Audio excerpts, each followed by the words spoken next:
Maraming mga netizens ang naluha sa panayam ni Nanay Christy Fermin kay Casey Concepcion kasama si Romel Chica sa programa nilang Christy Per Minute sa radyo nitong Lunes ng hapon, September 18, 2023. Naglabas kasi ng salubin ang actress-singer at tungkol dito sa pinagdaraanan niya at aminadong apektado na nito ang kanyang mental health.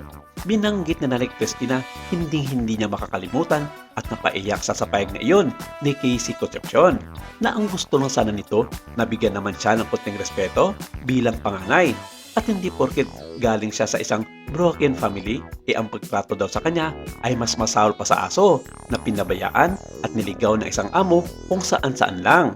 Pahayag niya, ako ang nag-iisang anak ng parents ko. Ako yung panganay pero ako yung homeless. Anak, pinaiyak mo ako roon. Hanggang ngayon, nakatanim sa puso ko yon.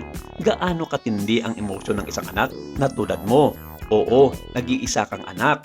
Oo, ikaw ang panganay. May mga kapatid ka, half sisters and half brother. Ako ang homeless. Saan nanggagaling yon? Alam mo anak, Casey, ako ay admit na parang ang layo at napaka-imposible itong mga hugot mo na sinabi sa akin. At mismo sa mga manunood natin sa ngayon, mga fans mo, mga fans ng pamilya mo, sana'y okay ka lang. Alam ko, mahirap man paniwalaan pero nagwo-worry kami sa iyo.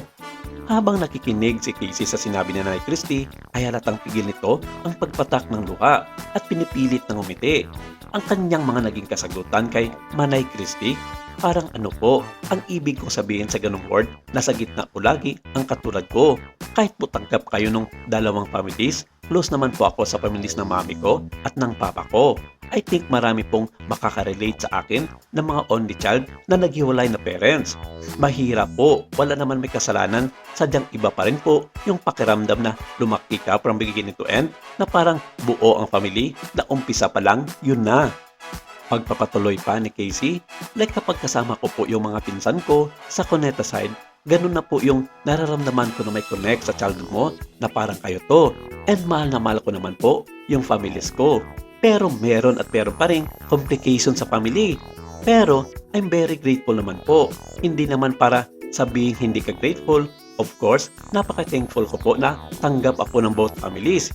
Yun nga lang po, minsan, syempre iba pa rin yung feeling mo dito. Even din sa mga parents na inadapt ka or tinanggap ka, depende rin po sa pamilya. Yun po minsan, may mga moments lang na kahit hindi sinasadya, medyo mapipil mo rin na medyo naiiba ka sa iba. Pagkatapos magpaliwanag ni Casey at tinanong ni Nanay Christy ang viral issue ngayon na in-unfollow ng dalaga, ang stepdad niyang si dating senator Kiko Pangilinan at half-sister na si Frankie Pangilinan. Si Mel na pinapalo niya ay hindi naman nag-follow back sa kanya at ito na nga ang naging punot dulo ng issue sa ngayon kung saan naging malaking katanungan sa taong bayan ang totoong dahilan ng magkabilang kampo sa pag-unfollow at pang-i-snub sa isa't isa sa kanilang mga social media account. Pero bago ito tinanong, ay nagpasintabi muna ang CFM host na hindi nila pinipilit ni Romel Chica na sagutin ito kung nais lamang niya. Saad niya, kapag showbiz po talaga tita, lumaki. Hindi naman po masama na magkaroon ng time na meron kayong ina-unfollow, meron kayong ipa-follow. Mahirap lang po talaga kapag showbiz po ang family. Lahat pinupuna po. Pero yung sa akin po, like I said, may mga complicated po talaga pagdating sa blended family. Meron din talagang mga times na hindi po perpekto. Hindi po kami perpekto at hindi po talaga kailangan ganon. So, wala naman akong gustong ikwento pa apart from the fact na I just want peace of mind, I want to be happy, I want my family to be happy. Sa mga sinabi ito ng dalaga, ay gets na namin kung saan siya nagmumula at sa pagkawari namin ay may kinalaman nga ito sa panayam niya na dream come true niyang makita na magkasamang masaya sa isang show ang magulang na sina Gabi at Sharon at sana maging magkaibigan pagkatapos nito. Sa kabilang banda, hindi naman ito binaliwala ni Casey. In fact, very vocal siyang pasalamatan at kung gaano niya kamahal si dating Senator Kiko Pangilinan sa pamamagitan ng mga sweet messages nito sa social media lalong-lalo na pag may mga special na okasyon. Pero, hindi rito nagtatapos sa mga pinaniniwala ang rason ng grupo ni Extra Permin sa dalaga kung bakit nga pumutok ang follow issue sa loob ng Cuneta at Pangilinan family. Oo, isa na nga dito ang Family Matters with regards to Gabby Concepcion. Pero ang pinakamalalim daw na ugot sa isyong ito ay ang matagal ng hidwaan at inggitan noon sa kanilang mga namayapang lolo't lola na sina dating Pasay City Mayor Pablo Cuneta at ang may bahay nitong si Elaine Gamboa Cuneta.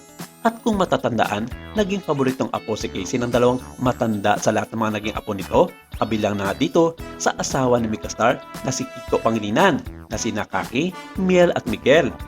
Hanggang sa ngayon kasi hindi pa rin daw matanggap ng kanyang mga half-siblings, partikular na nga dito si Punky dahil naging trending noon ang isyong ito at nagkaroon pa naman naging usapin sa showbiz noon na may bias treatment nga ang mga magulang ni Megastar na sina Pablo at Elaine sa pagbibigay ng atensyon sa kanilang mga apo.